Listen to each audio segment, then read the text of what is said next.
Hey everyone, and welcome to today's Explainer. It's August 25th, 2026, and today we're unlocking the secrets of public real estate data. We're going to show you exactly how to search Osceola County property records online and totally for free. But look, before you even think about typing a name or address into a search bar, I've got to warn you about a massive geographic pitfall that literally stops most researchers right in their tracks. So here's the crazy thing. There isn't just one Osceola County. There are actually three completely different Osceola counties in the U.S. Yep, we've got one in Florida, one in Michigan, and one in Iowa. And just to make things extra confusing, there's also a city of Osceola located in an entirely different county in Iowa. If you don't know exactly which jurisdiction you're dealing with, you could literally waste hours digging through the wrong database. Okay, let's dive into this. Here's our agenda for today. First, why property records actually matter. Then, navigating the three Osceola counties. After that, we'll look at 3 online search tools, followed by a step-by-step search guide. We'll wrap up with some advanced tips and fees, and finally go over some important rules, ethics, and disclaimers. All right, moving right into Section 1, why property records matter. So why even go through the trouble of accessing these records in the first place? Well, whether you're buying a home, researching an investment, or honestly just curious about your neighborhood, this data is absolutely crucial. For real estate investors, these portals are total gold mines. You can uncover properties with delinquent taxes, which, might signal a fantastic under-market investment opportunity. But for home buyers and current owners, it's all about protection and planning. You can verify a clear legal title, uncover hidden liens, manage your property taxes, or even file for things like a homestead exemption. Pulling a property's permit history, that can reveal the true, hidden value of a structure before you even step foot inside. Knowledge really is power here, and these records put that power directly in your hands. Okay, Section 2, the 3 Osceola counties. Now we hit the biggest trap in this specific search, jurisdictional disambiguation. Because the name Osceola is shared across multiple states, you absolutely have to know how these local governments are structured. And this brilliantly illustrates the landscape we're navigating. Look at how this breaks down. Down in Florida, Osceola County records a split between the appraiser, the clerk of court, and the tax collector. Up in Michigan, you'll be looking for the Register of Deeds and a system called the BS&A portal. Over in Iowa, it's the assessor, recorder, and treasurer. And please, whatever you do, remember this one critical detail. If you are looking for a property in the city of Osceola, Iowa, do not search in Osceola County. That city is actually the county seat of Clark County, Iowa, which has its own completely separate portal. Which brings us to Section 3, free online search tools. So once you've nailed down the right state and county, you still have to know exactly which office holds the records you're looking for. You see, local governments intentionally divide up these massive property databases. On one side of the ring, you have the property appraiser or assessor. Their main job is tracking the physical traits of a property to figure out its value for tax purposes.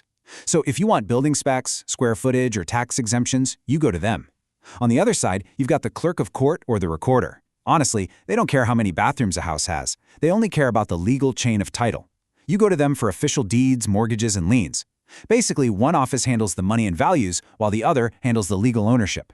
Now, regardless of which office you're dealing with, you have a secret weapon, and you should always use it, the parcel ID, which is sometimes called a tax folio number. This is a unique identification number assigned to a specific piece of property. Trust me, searching by address can be incredibly frustrating. Imagine typing street instead of avenue and getting 0 results, or dealing with a misspelled name. Tracking down and using that parcel ID is literally the best, most precise way to search any county database instantly. Let's jump to Section 4, Step-by-Step Search Guide. We've got our map, we understand our jurisdictions, and we know which offices to target. It's time to use our compass and actually execute the search. All right, here is your universal 4-step process for getting this done. Step 1, locate that parcel ID or the exact address. Step 2, select the correct state and department portal, keeping in mind the difference between the appraiser and the recorder we just talked about. Step 3, input your data. And hey, if you're searching by name, be ready to try a few spelling variations, because these legacy systems can be pretty finicky. Finally, Step 4, interpret the resulting property card or legal deed. Remember, the data is only as useful as your ability to read the valuation, history, and tax status popping up on your screen. Now, what's really interesting about this is just how specific these search engines can get. Take the Florida Clerk's official records engine, for example, which holds deeds dating all the way back to 1957. They use a very specific tab-based system. You can run a party search, but you absolutely must format it as last name, first name, no commas. Or you can do a document type search using specific codes like MORT for a mortgage. Got the exact 10-digit file number? Perfect. Use the file number search. Or if you're really doing some deep historical digging, you can actually search by the physical book and page coordinates straight from the original historical ledgers. Pretty cool, right? Now, if your property happens to be in Osceola County, Michigan, the setup is a bit different. To get into the Register of Deeds Index, which gives you free name searches from 1988 to today, you first have to accept a digital disclaimer. Pretty standard. But for tax and assessment records, Michigan municipalities use the BS&A online system. And what's really fantastic here is that if you're a registered resident, you can actually claim up to 5 properties on your account for free. It makes tracking your assessments and building permits super easy. Meanwhile, Iowa has gone through a massive digital transformation. They use unified statewide databases instead of a bunch of isolated county websites. So for property assessments, you'll jump on the mobile-friendly Beacon portal. For legal deeds, you'll head over to the Iowa Land Records database. Just a heads up, though, they recently retired their legacy system, so now you have to create a free account and submit a citizen search application to view and download recorded document images from 1988 to the present. All right, moving right along to Section 5, Advanced Tips and Fees. So far, the searches we've talked about are free online. But what if you need to take your research to the next level and get official documentation? Well, while viewing an uncertified document on your screen doesn't cost a dime, securing legally certified documents for official stuff, like a court case or a bank loan, is going to cost you. Just to give you an idea, in Osceola County, Florida, a standard page copy is $1 per page, plus a $2 flat fee surcharge just to get the clerk's official seal stamped on it. And if you need those big, oversized subdivision plat maps, those will run you about $5 a page. And here's a surprising number you really need to keep in mind: $50. While name searches in Michigan are totally free, if you need to do a highly specific search by legal description, say querying a specific quarter section or township range, you have to use Michigan's tract index.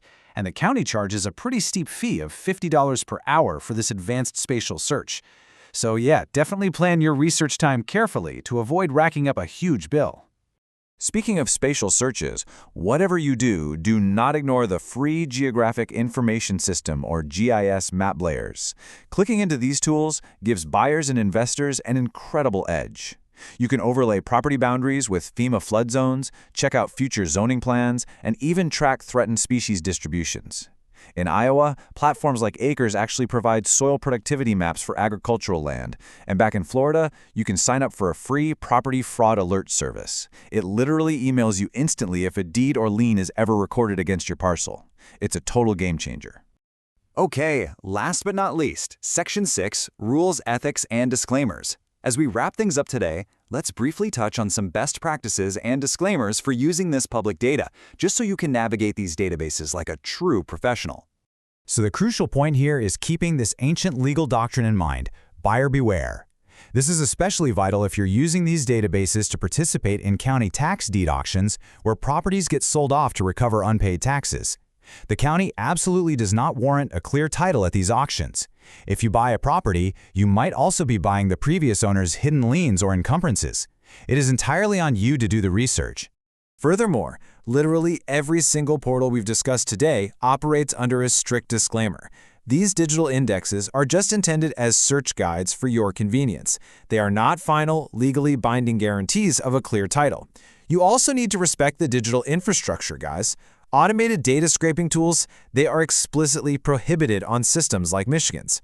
Always verify your findings with official county staff or a professional title company before you make any major financial decisions. Okay, let's do a rapid-fire recap so you have a quick reference checklist for your next search. First, verify your exact state and jurisdiction. Don't end up in the wrong Osceola. Second, secure the parcel ID to completely bypass spelling errors. Third, remember to check both the assessor for property value and the recorder for legal title. Fourth, anticipate fees if you're going to need certified copies. And finally, always perform your own independent due diligence. You now have the map, the compass, and the expertise to navigate these digital corridors just like a seasoned real estate professional. Remember, every single property has a story, recorded page by page, deed by deed, right there in these county databases. So I leave you with this. What hidden history will you uncover in your property's records today? Get out there and start exploring.